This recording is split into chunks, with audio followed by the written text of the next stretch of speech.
Hey, good evening, everybody. Welcome to another edition of the Friday Fix. My name is Eric Madsen. I'm here at Flicksation Studios, P City, Wisco. What's going on? You know, if the Friday Fix is on the air, that Al, the Listman Robinson, is probably somewhere afoot. Al, welcome to the show. Thanks, Eric. I'm glad to be back.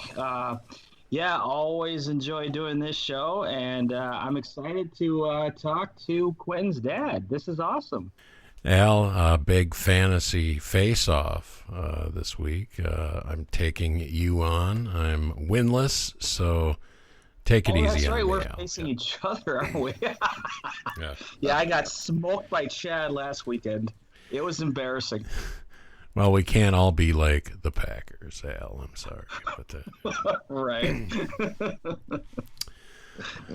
all right, and happy to have on the show this evening my old friend Jason. Jason, welcome to the program. A little bit of history here with the Flicksation podcast, as you've been a listener for quite some time, but you were actually one of my first discussions for maybe being one of the original panelists on the show. It didn't end up ultimately working out, but deep roots in Flicksation, Jason. Welcome to the show, old friend of mine. Oh, thanks for having me, Eric. Happy to be on the show. I do remember our initial conversation about that, and there's times when I do kick myself a little bit, but happy to be on the show nonetheless. And excited about the topic. 10 years ago, man. This show's been running for a decade now. So, yeah, long time ago. Jason, old pal of mine. You used to run in the same city for a little while here. Jason actually ran the local CD store.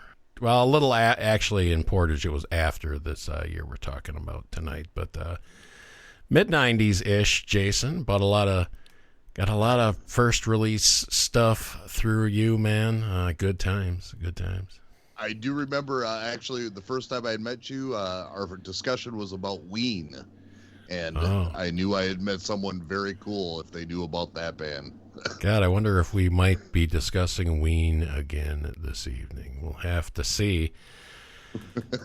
All right, and another connection, Jason. Quentin, who's been on the show a couple of times, your son.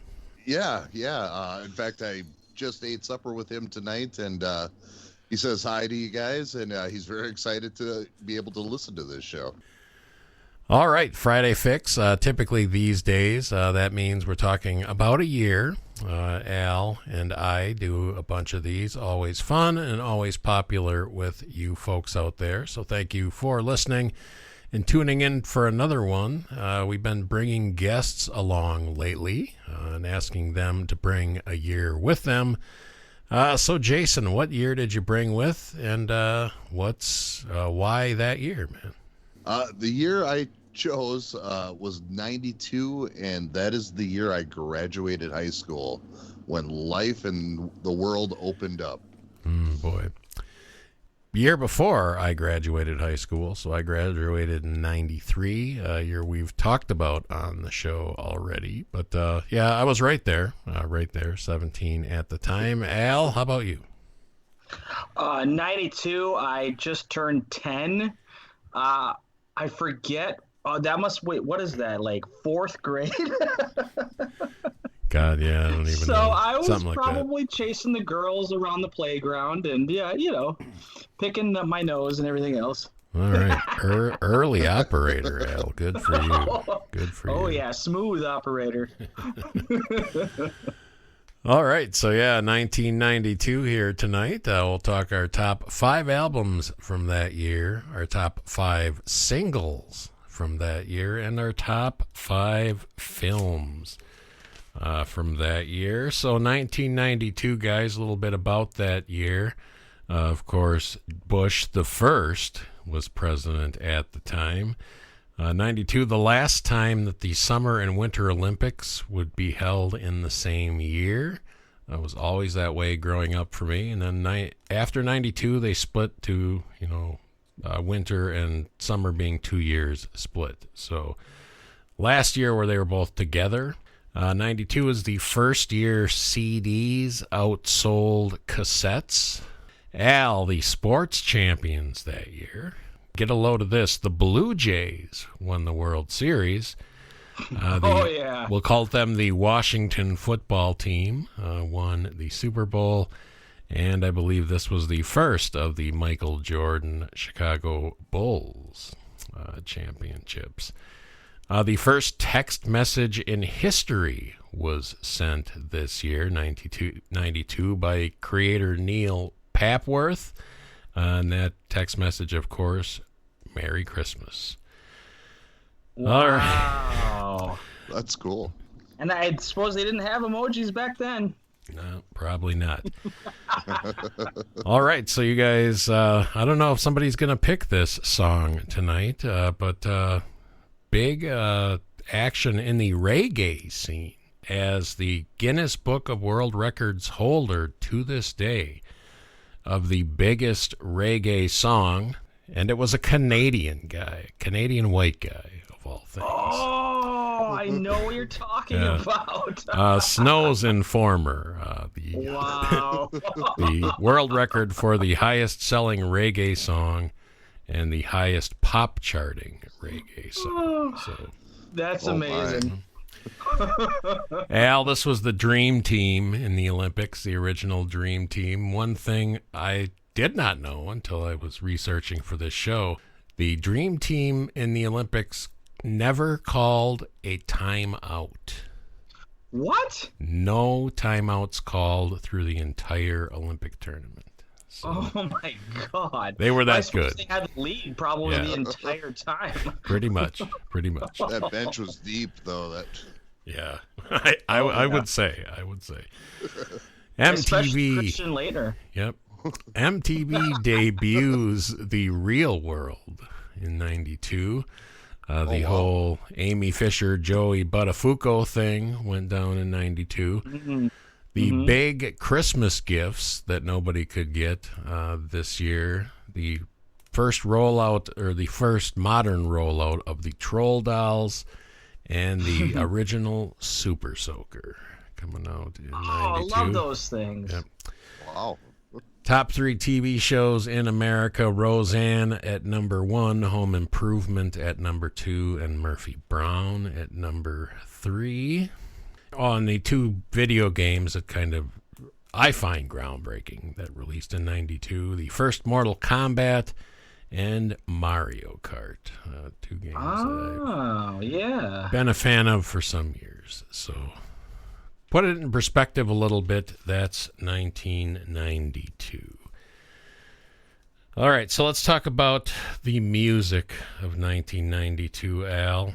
Albums, it's kind of the year alternative is starting to break out. It's kind of this weird gray area year where kind of the cock rocky stuff is still hanging on a little bit, but Nirvana and Pearl Jam and those bands are clearly taking over at this point. So it was actually a weirder year, or a harder year to do for music than I would have expected, because my heyday's a little bit later than this, but kind of all over the map for me. Al, how did 92 look for you for music? Well, okay, when I looked at it, I was shocked at how much I put an emphasis on like the hard rock and heavy metal stuff. And it's crazy because I know that like Death Row Records was kind of getting started around then. You had Garth Brooks still making it big, and Alan Jackson was getting started and everything else. But for me, it was pretty much the hard rock, heavy metal stuff. And it's kind of a strange year. And I know what you mean, Eric, about like the alternative stuff, because like, you know, you had bands that were coming up that, well, some bands were already around for a while, but then the other bands like Sonic Youth and, you know, some of those bands like Pavement and everything were kind of making names for themselves. And that whole era, you know, the indie rock, if you will, was definitely big. Obviously, Seattle was still in full bloom. And yeah, I mean, Kurt Cobain was still alive back then. Definitely was. Jason, I kind of know where you were in the mid-'90s, but where were you on tunes back in '92? I would say it was definitely a mixture of a lot of things. I think really good hip hop was really starting to come in at this point. But kind of like Al said, the indie scene was really blowing up. The Geffen Records releasing all sorts of stuff. Just a crazy explosion of all types of music. What a time to enjoy that when you're 18 years old, you know? Yeah. Especially when it's still on cassette tape.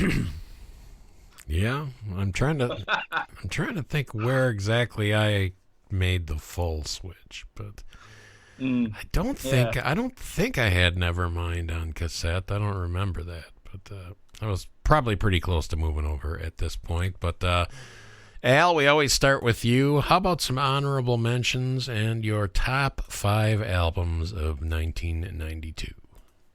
Absolutely. All right, so I kind of alluded to a little bit for my top 5 and my honorable mentions.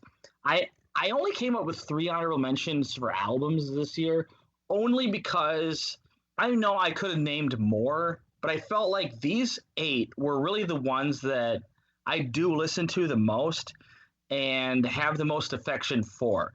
So I have 3 honorable mentions. Those are Garth Brooks, The Chase. Sorry, Ian Minister, I had to do it. REM, Automatic for the People, because REM back then, it was like REM and U2 were probably the biggest bands on the planet, and Stone Temple Pilots' Core, which was, to me, like, the Stone Temple Pilots was kind of the beginnings of the next wave of the grunge movement after the first 4 Seattle bands got going. And then at number 5, I have Dr. Dre's The Chronic, which of course was his massive hit debut after he split from Ruthless Records and NWA. And Dre, to me, like, he was the king of cool, and I love just the sound of that album and the fact that he really he laid it out on the line like like he just did not give a fuck, and I really appreciate that. At number 4 then is a string of, so the next top 4 are all hard rock heavy metal. At number 4 I have Pantera, Vulgar Display of Power, which I kind of go back and forth between Cowboys from Hell and Vulgar Display of Power as which one is their best. I would think pound for pound, it's Vulgar Display of Power, and Phil Anselmo has probably never sounded better. And Dimebag is just, oh my God, those searing guitars, it's absolutely amazing. Mouth for War, for instance, just the start, that immediate riff, just gets me just pumped.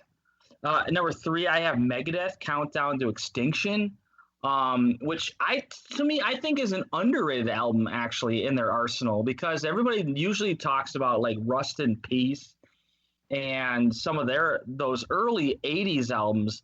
But to me, Countdown to Extinction is when they really put it all together. At number 2, I have Rage Against the Machine's debut, Rage Against the Machine, which, I mean, I know Beastie Boys did it first with the rap rock, but to me, Rage Against the Machine kind of took those pieces and defined what it was going to be. I mean, without Rage Against the Machine, you wouldn't have bands like Limp Bizkit and Linkin Park. And to me, like, Tom Morello is maybe the definitive guitar player of the 90s. And number 1 is White Zombie, La Sexorcisto, Devil Music Volume 1, because something about the way that album sounds and the way that they riff those songs, and Rob Zombie just like shredding his voice, to me, that's like a perfect album. So that's how I fall. All right. Curious to see where we're going to go here. Jason, what are your top 5 albums and any honorable mentions? I do have some honorable mentions. Like Al, I'm going to limit the whole list to 8. There was a ton to choose from. A ton to choose from. And Al, I must compliment you on your list, and I think we're going to have a little bit of crossover between all 3 of ours here. But honorable mention, I think what I'm going to start with that is Pavement, Slanted and Enchanted, which is a crazy, amazing album. Jesus Lizard, Liar. Eric would agree with me on that. Just a great record. Yeah. And then, Eric, you're probably going to chastise me a little bit for this, but Ween, Pure Guava is in my honorable mention. All right. At least it's there. It is there. So number 5 for me, I don't know why, but I still go back to this album all the time. Afghan Wigs, Congregation. Absolutely amazing album. Love the guitar riffs in that album. And Greg Dully's voice is just absolutely awesome. Yes, sir. Number 4, Faith No More, Angel Dust. I don't know why, but singing along with cheerleaders on Be Aggressive gets me hyped up every time. So at number 4. Number 3, Dr. Dre's The Chronic. Of course, Al, I think, actually said it best. That masterpiece into Dre's life, and what a great record. Absolutely. Number 2, Al, I'm with you on this one. Rage Against the Machine, Tom Morello. Yeah. Zach De La Rocha, enough said. Beastie Boys, Check Your Head is definitely my number 1. That album, front to back, absolutely amazing. All right. Yeah, a couple of my honorable mentions in there. I got a bunch of them, and I'm last, so I'll just go ahead and just whip through all these things that just missed my list. 2 Alice in Chains albums in Sap and Dirt.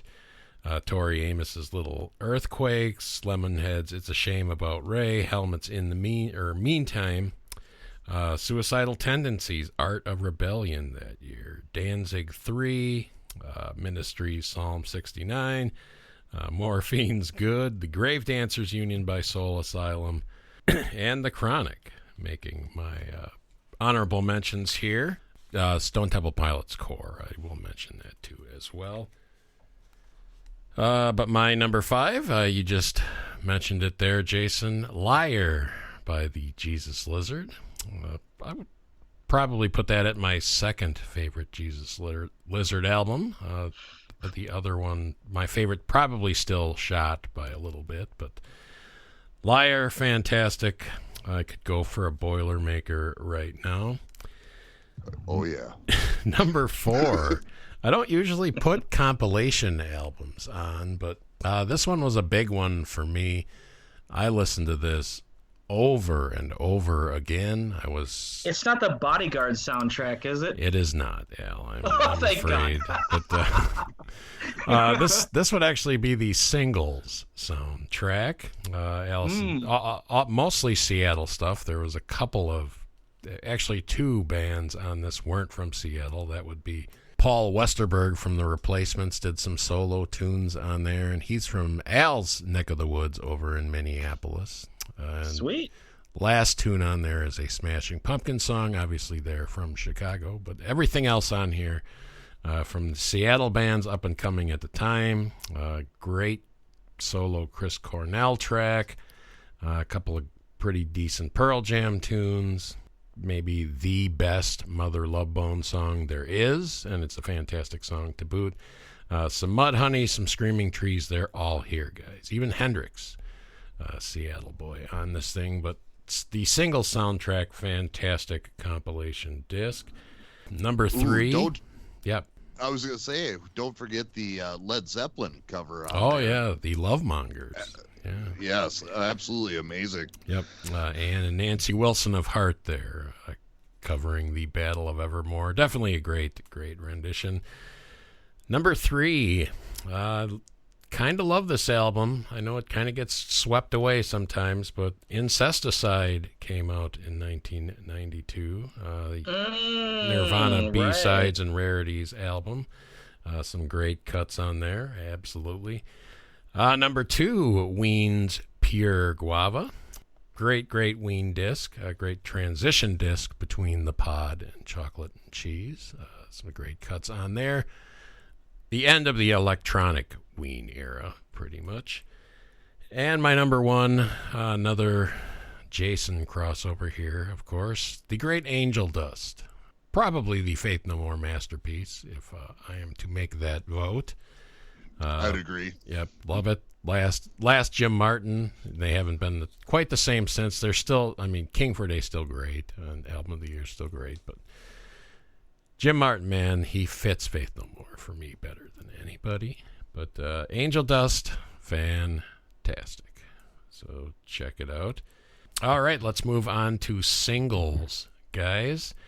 The little bit looser rule here. If the song was on an album from before 92, that's okay, as long as the song charted in 92. So it's got to be connected to the year in some way. Of course, I don't like to just take my favorite songs off my favorite albums. I always like to take things specifically off the top 40 charts just to make this interesting. But that's what I do. We'll see what you guys do. Al, what'd you come up with for singles and honorable mentions? Sure. So this time I did go with 10 songs. And this is it's a buffet of different styles of music, to say the least. So my 5 honorable mentions, I have Boyz II Men, End of the Road from Motown Philly. Which I still think of from I think this one of is my the favorite... end of the road for me and you, Al. I'm sorry. Probably, yeah. Which that song was featured in one of my favorite episodes of the OC. Not sure if that would resonate with you guys at all, but no, it wouldn't. Not me. Not really. No worries. I got Garth Brooks, That Summer. It's the twang, you know. House of Pain, Jump Around, which was featured the next year in Mrs. Doubtfire. So I just love that song, you know, especially connecting it to like Robin Williams trying to be cool. You're just a closet Badger football fan, Al. Come on. Oh no! I hope your mom's not listening. Nope, not yet. Megadeth, Countdown to Extinction. I know everybody always thinks of their other one, which I'm blanking on, the Symphony of Destruction, but I really like Countdown to Extinction, the song. It's just awesome. And then the late, great Prince came out with Seven, which is a song that I felt like should have been even a bigger hit. But to me, it's just an all-time great song. I still don't really know what the hell it's about, but I love the number 7.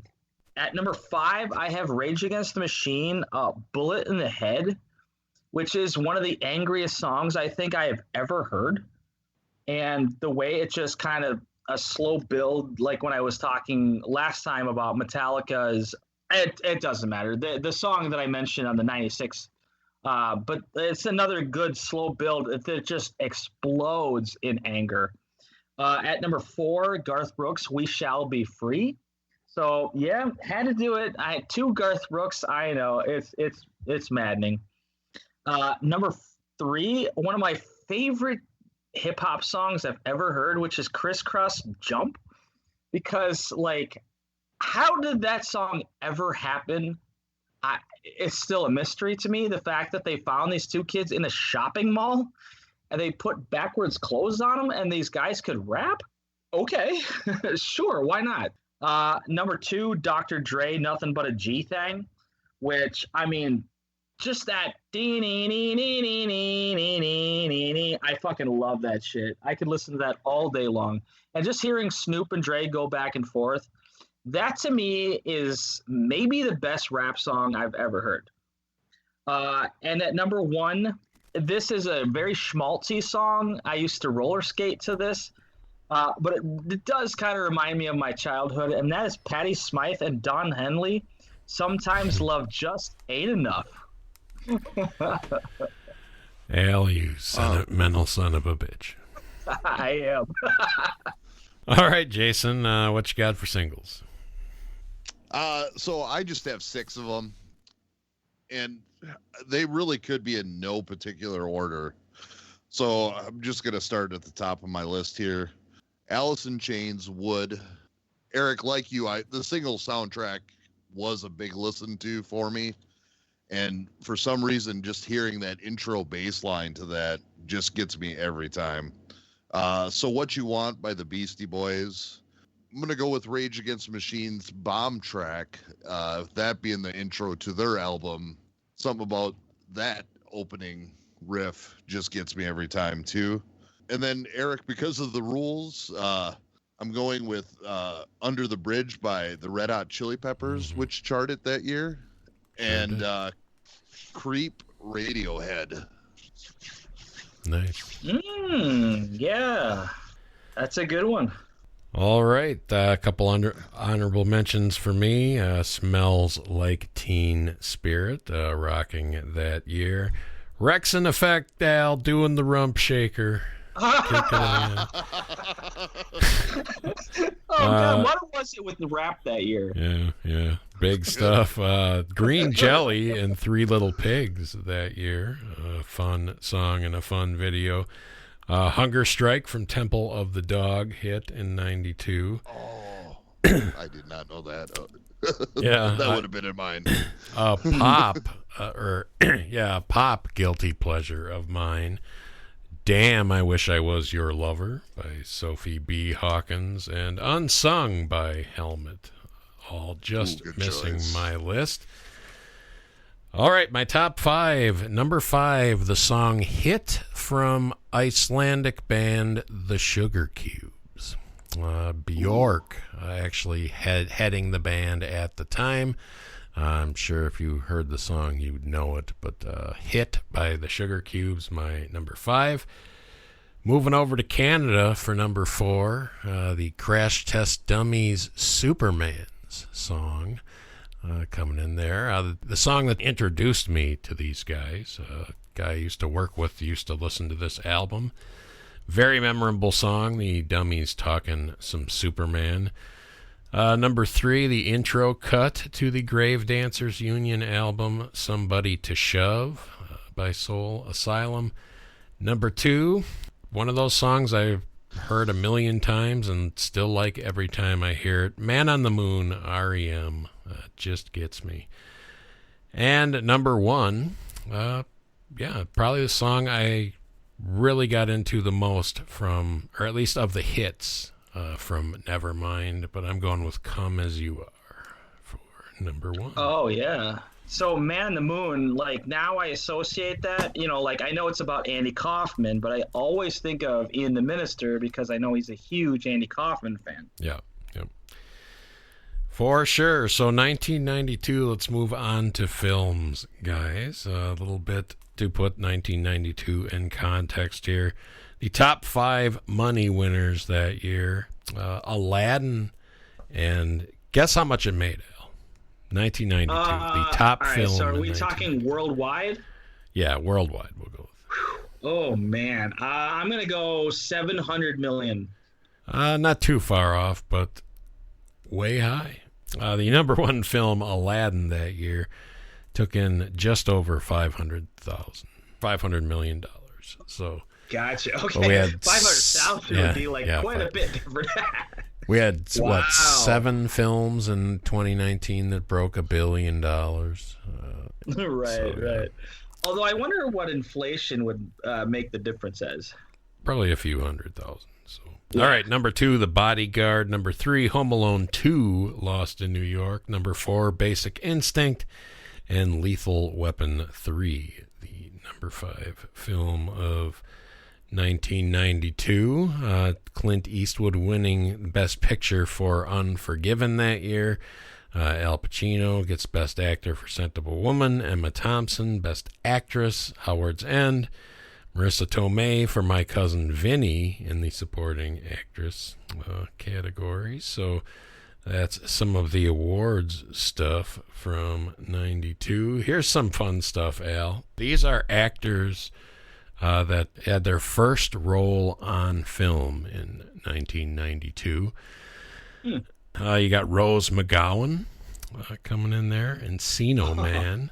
Mike Myers, although he'd been on Saturday Night Live for years, his first film appearance in Wayne's World in 92. Tim Blake Nelson getting his first shot then. Rosie O'Donnell, Robert Rodriguez making his first film in 92, as was M. Night Shyamalan. L with Praying with Anger. Will Smith hit this big screen for the first time as well. And hey, what do you know, Quentin Tarantino. A bunch of firsts from 1992. So, Al, what kind of year was 92 overall when you look at it for film? And honorable mentions, of course, and your top 5. Sure. Well, so to me, so I've always kind of looked at 92 as the year I missed in a way, and I'm still trying to make up for it. When I went back to look at what I've seen versus what I have not seen, my not seen is a big list of shame. I did make up one good movie. No, I'm sorry, 2 good movies since, and one actually slipped onto my top 5. But the one that did not quite make it is The Player from Robert Altman. Definitely enjoyed it. Of course, Robert Altman, big cast, lots of people talking over each other. And, you know, to me, it's like a movie about Hollywood. Hell yeah. But yeah, I mean, I really did like it, but I still didn't quite love it. And maybe I just need to see it again. But check out, this is my little list of stuff that I still have not seen. And it's kind of crazy. So I know I have The Bodyguard on here, but I listened to Christian just rip that movie apart. So I should just eliminate that, not even bother. But I still have Candyman, The Crying Game, Death Becomes Her, The Last of the Mohicans, Malcolm X, My Cousin Vinny, Scent of Woman, and Singles, all on my list of shame that I have not seen.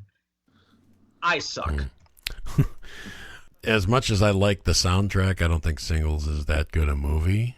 It's worth a watch just for some of like the cultural stuff, but just kind of a shitty love story. Oh, that's good. All right, so I don't feel too bad. Now, didn't Eddie Vedder make an appearance in that movie? Yeah, I mean, there's cameos by a lot of guys. Chris Cornell's there. Yeah. Mudhoney, that Mark Arm. Yeah. Oh, okay, cool. Well, that's good. Although I do feel bad about Malcolm X. Like that one in particular, I can't believe I just still have not seen it. But whatever, you know. But yeah, the year overall, I mean, it's an interesting year. Like it's a whole bunch of like movies that are just kind of the entertainment value is high and the quality is kind of low. Like I'm really surprised that the Oscars could even scrounge up like the movies they did. I know, maybe a challenge to some people that just love movies from 92, but to me, like that might be one of the worst overall years of the 90s. Yeah. Interesting. So what you got? Well, okay, so I did come up with 10 movies that I legitimately enjoy. My 5 honorable mentions, I have Encino Man. Newsies, believe it or not, because, you know, sometimes you just need to see Christian Bale sing. I have The Mighty Ducks, Wayne's World, and, of course, the Ron Shelton, White Men Can't Jump, and It's Still True. And, you know, Rosie Perez as annoying as she is, her scene on Jeopardy is pretty amazing. Coming in at number 5, I have Sister Act because I love the music. Whoopi Goldberg, I mean, she was pretty hip back then. At number 4 is the one I just caught recently, and I'm like, thank God I made it. And that is A Few Good Men. It maced my list. And Rob Reiner, hell of a movie. And of course, Aaron Sorkin wrote the script. And I'm like, oh, of course I love this movie because The Social Network is one of my all-time favorites. You got Fast Talking. You got Tom Cruise, Jack Nicholson. Hell yeah, I'm in. Although I will say that Demi Moore's hair is terrible. So I don't know. Maybe women just, I don't know. Hair in 1992, not good. Number 3, A League of Their Own. Gotta love a baseball movie. To me, that might have one of the funniest scenes of all time where like a drunk Tom Hanks walks into the women's locker room and just takes a piss for 3.5 minutes. Oh, it's classic. At number 2 is the very raunchy Basic Instinct, which I thought about putting at number 1. I couldn't quite get there, but Basic Instinct is just like, Michael Douglas and Sharon Stone just fucking each other is incredible. All right. I was going to say, I know you just rewatched this, so you do think it holds up, huh? I do, actually. Okay. I mean, I wouldn't call it necessarily a good movie, but it's quite entertaining. It's no, you know what? Nah, I'm not gonna go there. And at number 1, of course, I got Reservoir Dogs from Quentin Tarantino. To me, like seeing Tim Roth die on screen for an hour and a half is very enjoyable. And seeing the fact that like it's a heist film where you don't see the heist is pretty cool. And Chris Penn, I miss the hell out of that guy. I wish he was still with us, still making movies. But yeah, to me, Reservoir Dogs. And of course, you get that scene where he cuts off the ear, Michael Madsen. And I know I made fun of Michael Madsen before. I actually really do enjoy Michael Madsen in Reservoir Dogs. So, yeah. No relation, again. But, right. Yeah, I love pretty much everything he does. So. Yeah. Yeah, all right, Jason. What you got for movies, man? Great year, of course. So I have 5 honorable mentions that I'll go through here. Sneakers. Just love that movie. River Phoenix. Yeah, just a fun little heist-type movie. Another one that I really like from that year, Bebe's Kids. Just really enjoyed that cartoon. The Player is going to be in my honorable mention. Twin Peaks Fire Walk with Me in honorable mention. And Clint Eastwood's The Unforgiven. Starting at number 5, I am going to put a Belgian film in there, Man Bites Dog. Quentin Tarantino's Reservoir Dogs definitely made me seek out a lot of really cool movies, and I would say Man Bites Dog was one of those ones I was happy to check out. Number 4, El Mariachi, Rodriguez's film. Again, Tarantino's Reservoir Dogs made me seek that out, and I was happy to do so. Number 3, and I'm surprised you didn't mention this one, Al. Glengarry Glen Ross. Oh, Love yeah. That movie. I had thought about rewatching Glengarry Glen Ross, and that's a damn good cast too. Now that had Jack Lemmon in one of his best late roles, right? Yes, yeah, agreed.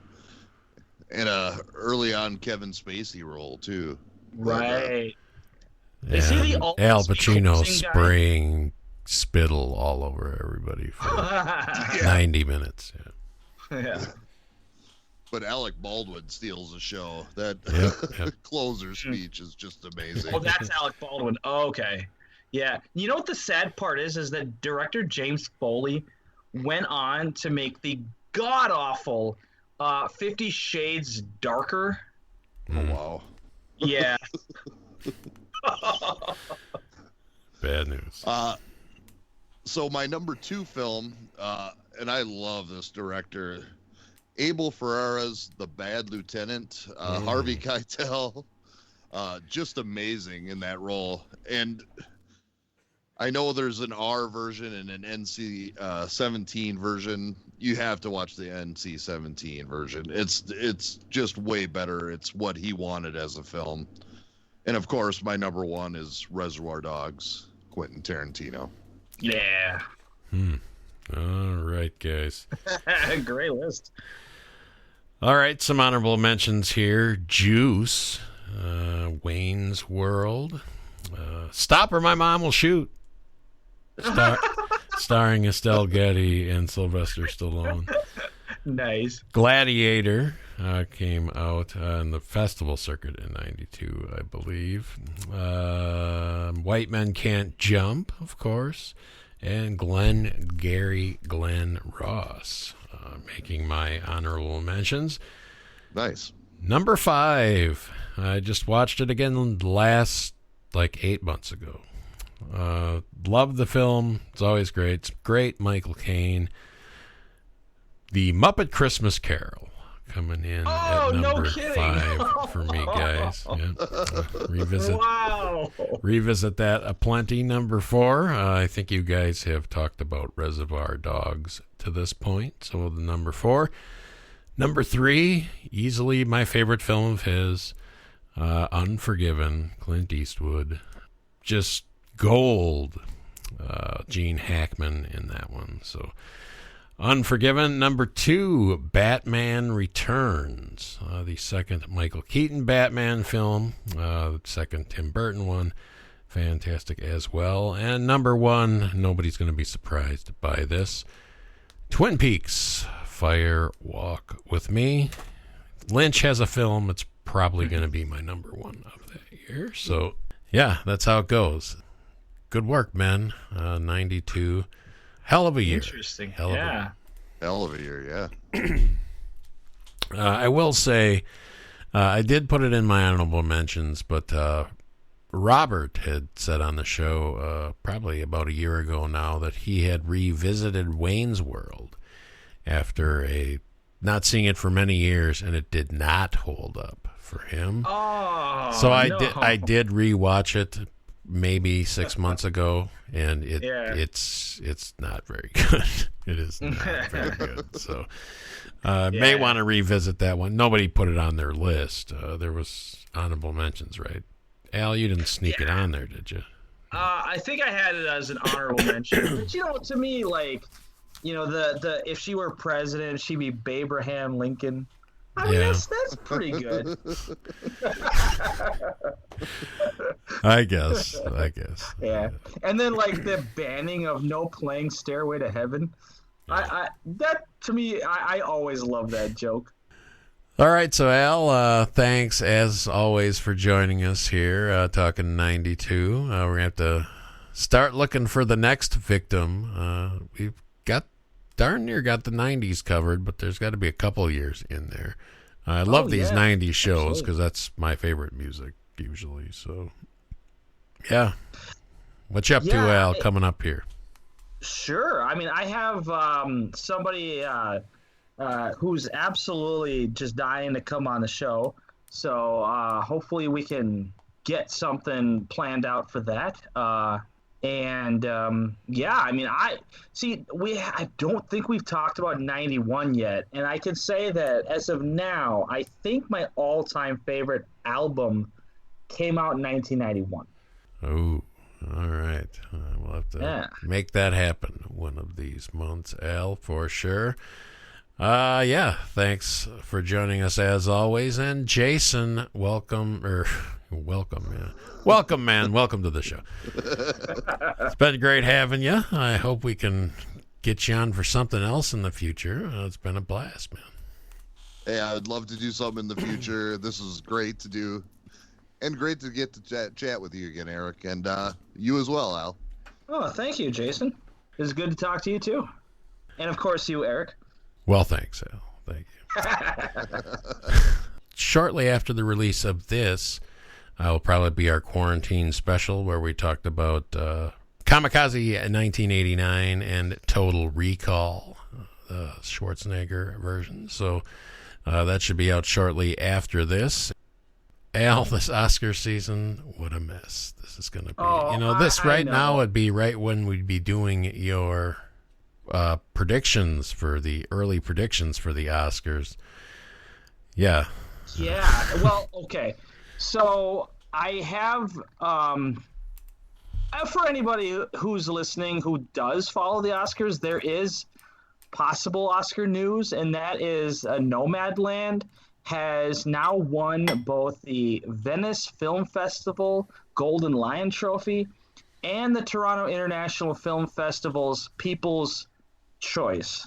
So Nomadland is in really good position right now, but we are a long ways from even having nominees, let alone having winners. I think there won't even be snow on the ground by the time we have the Oscars this next year. So TIFF happened? What did they do, like virtual? They did it, yep, all online. People who were allowed in were given like passcodes, and they would log onto their computers, and they would have 2 days to watch a movie. And then after that, the movie would basically delete itself, kind of like Mission Impossible. So, yeah. Damn. It still went on. All right. So, yeah, who knows? I guess we probably have to find something else to do on Christmas Day this year, Al, since there's probably not going to be an awards update. So. Right. The fact that all the Disney big movies are also being pushed to next year, so... Yeah, this is a hell of a mess. Yeah, as of right now, Bond is still scheduled for Thanksgiving, but I don't know. Pretty much everything else has been pushed into 2021. So. Yeah, but if you want, I can still try to come up with a list. Well, we'll see if that's an interesting topic at the time. If not, we'll figure something else out. Plenty of things we can do. Sure. All right. So, thanks to Al, thanks to Jason, and thanks to you folks for listening. Please head over to wherever you subscribe to the Flicksation Podcast and give us a lofty star rating or a quick little review. Help other folks find the Flicksation Podcast, and call or text the voicemail line 608-535-9302. Thanks, everybody.